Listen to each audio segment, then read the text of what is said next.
ನಮ್ಮ news plus Kannada YouTube channel ಅನ್ನು subscribe ಮಾಡಿ ಹಾಗೂ ಬೆಲ್ ಐಕಾನ್ ಒತ್ತಿ. ವಕ್ಫ್ ಬೋರ್ಡ್ ವಿರುದ್ಧ ಹೋರಾಟಕ್ಕೆ ಸಾಥ್ ಕೊಟ್ಟಕ್ಕೆ ವಿರೂಪಾಕ್ಷಪ್ಪ. ಕರ್ನಾಟಕದಲ್ಲಿ ವಕ್ಫ್ ಬೋರ್ಡ್ ಭೂಮಿ ವಿವಾದ ಜೋರಾಗಿದ್ದು, ರೈತರು ಪ್ರತಿಭಟನೆ ನಡೆಸುತ್ತಿದ್ದಾರೆ. ಪಹಣಿಯಲ್ಲಿ ವಕ್ಫ್ ಬೋರ್ಡ್ ಎಂದು ನಮೂದಿಸಿದ್ದನ್ನು ತೆರವು ಮಾಡಿದರು. ಭೂ ವಿವಾದ ಬಗೆಹರಿಯದೆ ರೈತರಲ್ಲಿ ಆತಂಕ ಮೂಡಿದೆ.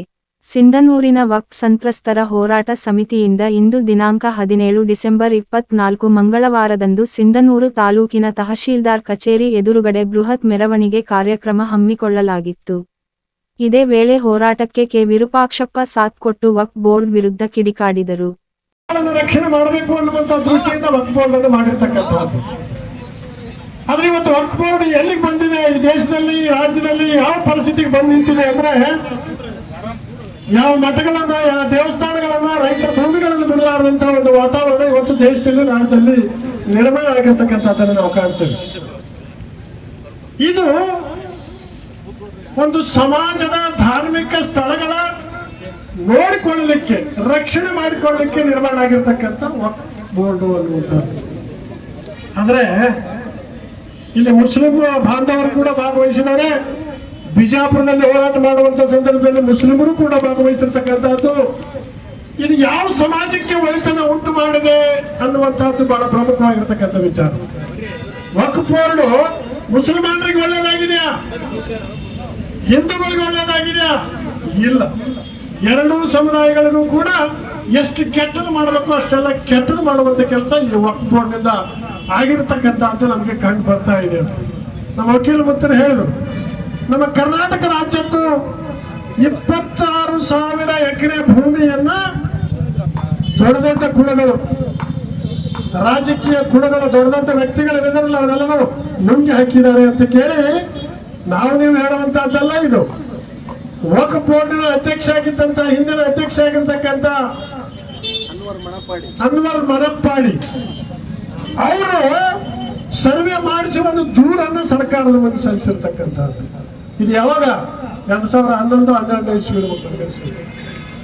2011-12 ಇಸ್ವಿಯಲ್ಲಿ ಇವರು ಸರ್ಕಾರಕ್ಕೆ ಸಲ್ಲಿಸಿರ್ತಕ್ಕಂಥ ವರದಿ ಮೇಲೆ ಇದುವರೆಗೂ ಕೂಡ ಯಾವುದೇ ಸರ್ಕಾರ, ಯಾವುದೇ ಪಕ್ಷದ ಸರ್ಕಾರಗಳಿರ್ಬೋದು, ಒಂದು ಕ್ರಮನ ತೆಗೆದುಕೊಳ್ಳಲಿಕ್ಕೆ ಸಾಧ್ಯ ಆಗಿಲ್ಲ.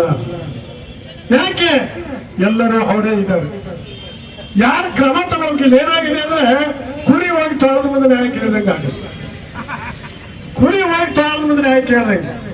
ಯಾರನ್ನ ಕೇಳಬೇಕು, ಯಾರ ಮೇಲೆ ಕೇಸ್ ಹಾಕ್ಬೇಕು, ಯಾರಿಗೆ ನೋಟಿಸ್ ಕೊಡಬೇಕು? ನೋಟಿಸ್ ತಗೊಳ್ಳೋರ ಅಧಿಕಾರದಲ್ಲಿದ್ದಾಗ ಇನ್ನು ಯಾರ ಮೇಲೆ ಮಾಡ್ಲಿಕ್ಕೆ ಸಾಧ್ಯ ಆಗುತ್ತೆ? ಇವತ್ತು ಕೂಡ ಅನ್ವರ್ ಮಾನಪ್ಪಾಡಿ ಹೋರಾಟವನ್ನು ಮಾಡ್ತಾ ಇದ್ದಾರೆ. ಹಾಗಾಗಿ ಇವತ್ತು ಭಾರತ ದೇಶದಲ್ಲಿ ವಕ್ಫ್ ಬೋರ್ಡ್ ಆಸ್ತಿ ಪ್ರಾರಂಭದಲ್ಲಿ ಎಷ್ಟಿತ್ತು? 4 ಲಕ್ಷ ಎಕರೆ ಇತ್ತು. ಇವತ್ತು ಎಷ್ಟಾಗಿದೆ ಅಂದ್ರೆ 9 ಲಕ್ಷ ಎಕರೆ ಆಗಿದೆ ಅಂತ ಭಾರತದಲ್ಲಿ. 9 ಲಕ್ಷ. ಇವತ್ತಿನ ಪರಿಸ್ಥಿತಿಯಲ್ಲಿ 9 ಲಕ್ಷ ವಕ್ಫ್ ಬೋರ್ಡ್ ಆಸ್ತಿ ಭಾರತ. ವಕ್ಫ್ ಬೋರ್ಡ್ ಒಂದು ತೀರ್ಮಾನ ತಗೊಂಡು ಈ ಆಸ್ತಿ ನಂದು ಅಂತಂದ್ರೆ, ವಕ್ಫ್ದು ಅಂತಂದ್ರೆ, ಅದಕ್ಕೆ DC, ತಹಶೀಲ್ದಾರ್, AC ಯಾರೇ ಇರ್ಬೋದು, ಸರ್ಕಾರಿ ಅಧಿಕಾರಿಗಳು, ಅವರು ಹೇಳ್ದಂಗೆ ರೆಕಾರ್ಡ್ ಮಾಡಿಕೊಡಬೇಕು. ಅದನ್ನು ಯಾರಿಗೂ ಪ್ರಶ್ನೆ ಮಾಡೋ ಅಧಿಕಾರ ಇಲ್ಲ. ಇದು ಹಿಂದಿನ ಸರ್ಕಾರ ಮಾಡಿರ್ತಕ್ಕಂಥ ಕಾನೂನು. ಅಕಸ್ಮಾತ್ ಯಾವುದಾದ್ರೂ ವಾದ ವಿವಾದಗಳು ಬಂದಂತ ಸಂದರ್ಭದಲ್ಲಿ ಭಾರತದ ಕಾನೂನು, ವಕ್ಫ್ ಬೋರ್ಡಿನ ಕಾನೂನು, ಎರಡೂ ವಾದಗಳು ಬಂದಾಗ ಮೊದಲನೇ ಆದ್ಯತೆ ವಕ್ಫ್ ಬೋರ್ಡ್ಗೆ ಕೊಡಬೇಕು ಅನ್ನುವಂತಹದ್ದು ವಕ್ಫ್ ಕಾನೂನಿನಲ್ಲಿರ್ತಕ್ಕಂಥದ್ದು. ಇಂಥ ಕಾನೂನನ್ನ ಈ ದೇಶದಲ್ಲಿ ಜಾರಿಗೆ ತಂದಿರತಕ್ಕಂಥ ಸರ್ಕಾರಗಳು, ಕೇಂದ್ರ ಸರ್ಕಾರಗಳು, ಇವತ್ತು ಯಾವ ಸರ್ಕಾರ ಅಂತಕ್ಕಂಥದ್ದು ನಾನು ಹೇಳಲಿಕ್ಕೆ ಹೋಗಲ್ಲ, ನೀವೆಲ್ಲರೂ ಅರ್ಥ ಮಾಡ್ಕೊಳ್ತೀರಿ ಅಂತ ನಾನು ಭಾವಿಸ್ತೇನೆ. ಯಾರ ಉದ್ದೇಶಕ್ಕಾಗಿ, ಯಾರ ಒಳಿತಿಗಾಗಿ ಕಾನೂನನ್ನು ತಿದ್ದುಪಡಿ ಮಾಡ್ತು ಅನ್ನುವಂಥದ್ದು. ಅಂದ್ರೆ ಸುಪ್ರೀಂ ಕೋರ್ಟ್, ಹೈಕೋರ್ಟ್ಗೆ ಹೋಗಂಗಿಲ್ಲ, ತಹಶೀಲ್ದಾರ್ ಏನು ಮಾಡಂಗಿಲ್ಲ, DC ಏನು ಮಾಡಂಗಿಲ್ಲ.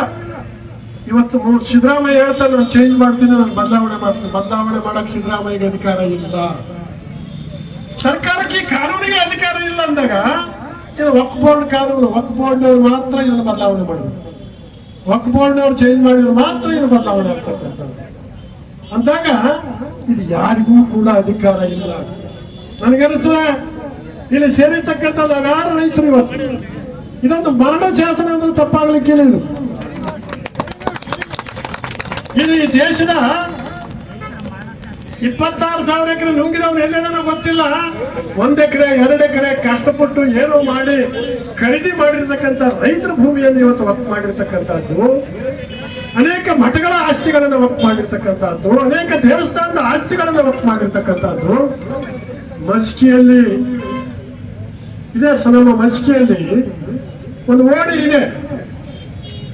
ಮುಸಲ್ಮಾನರು ಭೂಮಿ ಖರೀದಿ ಮಾಡ್ಕೊಂಡಾರ. ಅವರು ಖರೀದಿ ಮಾಡ್ಕೊಂಡು ಏನು ಪ್ಲಾಟ್ಗಳು ಮಾಡ್ಕೊಂಡಿದ್ದಾರೆ. ಆ ಪ್ಲಾಟ್ಗಳಿಗೆ ಹಕ್ಕುಪತ್ರ ಇವತ್ತು ಕೊಡ್ತಾ ಇಲ್ಲ, ಅದು ವಕ್ಫ್ ಸೇರಿದೆ. ಬೀದರ್ನಲ್ಲಿ ಒಂದು ಊರೇ ವಕ್ಫ್ ಆಗಿದೆ. ಗುಲ್ಬರ್ಗಾದಲ್ಲಿ ಒಂದು ತಾಂಡ, ಲಮಾಣಿ ತಾಂಡ ವಕ್ಫ್ ಆಗಿದೆ.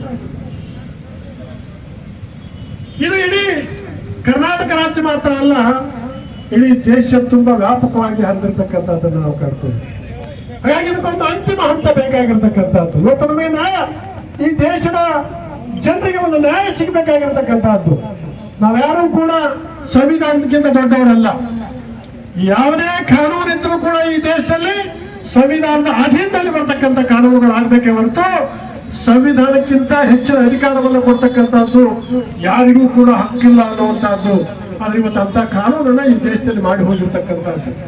ಅದಕ್ಕೆ ಇವತ್ತು ನರೇಂದ್ರ ಮೋದಿಯವರು ಆ ಕಾನೂನನ್ನು ತಿದ್ದುಪಡಿ ಮಾಡ್ತೀವಿ ಅಂತ ಹೇಳಿ ಈಗಾಗಲೇ ಘೋಷಣೆ ಮಾಡಿದ್ದಾರೆ. ಆದ್ರೆ ಅನೇಕ ಈ ದೇಶದಲ್ಲಿರುವಂತಹ ವಿರೋಧ ಪಕ್ಷದವರು ಅದರ ವಿರೋಧ ಮಾಡ್ತಾ ಇದ್ದಾರೆ.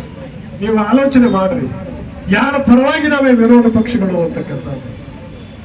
ಈ ದೇಶದ ರೈತರ ಪರವಾಗಿದ್ದಾರಾ ಅಥವಾ ಯಾವುದೋ ಒಂದು ಬೋರ್ಡಿನ ಹಿತಾಸಕ್ತಿ ಕಾಪಾಡ್ಲಿಕ್ಕೆ ಇರ್ತಕ್ಕಂಥದ್ದು ಈ ಸರ್ಕಾರಗಳು, ಈ ಪಕ್ಷಗಳು ಅನ್ನುವಂಥದ್ದನ್ನ ನಾವೆಲ್ಲರೂ ಕೂಡ ಇವತ್ತು ಪ್ರಶ್ನೆ ಮಾಡಬೇಕಾಗಿರ್ತಕ್ಕಂಥದ್ದು. ಹಾಗಾಗಿ ಬಂಧುಗಳೇ, ನಾವೆಲ್ಲರೂ ಕೂಡ ಇವತ್ತು ಹೋರಾಟ ಮಾಡಿರ್ತಕ್ಕಂಥದ್ದು ಬಹಳ ಸಂತೋಷ. ಇದು ರಾಜ್ಯ ಮಟ್ಟದಲ್ಲಿ ಪ್ರತಿ ಜಿಲ್ಲೆಯಲ್ಲಿ, ಪ್ರತಿ ತಾಲೂಕಿನಲ್ಲಿ ಕೂಡ ಈ ಹೋರಾಟಗಳಾಗಬೇಕು. ಇವತ್ತು ನಾವಿಲ್ಲೇ ಸೇರಿರ್ತಕ್ಕಂಥವ್ರು ಯಾರಾದ್ರೂ ನನ್ನ ಭೂಮಿ ಹೋಗಿಲ್ಲ, ನಿನ್ನ ಭೂಮಿ ಹೋಗಿಲ್ಲ ಅಂತ ತಿಳ್ಕೊಂಡ್ರೆ ನೀವು ಮೂರ್ಖರಾಗ್ತದೆ. ಯಾವಾಗ ಹೋಗ್ಕೊಂಡು ನನ್ನ ಭೂಮಿ ಅಂತ ನೀನು ಹೊಲಕ್ಕೆ ಬರುತ್ತೋ ಗೊತ್ತಿಲ್ಲ, ನಿನ್ನ ಮನೆಗೆ ಬರುತ್ತೋ ಗೊತ್ತಿಲ್ಲ, ನಿನ್ನ ಬಿಲ್ಡಿಂಗಿಗೆ ಬರುತ್ತೋ ಗೊತ್ತಿಲ್ಲ. ಅವ್ರ ಕಾನೂನು ಹಂಗಿದೆ. ಬೊಟ್ಟು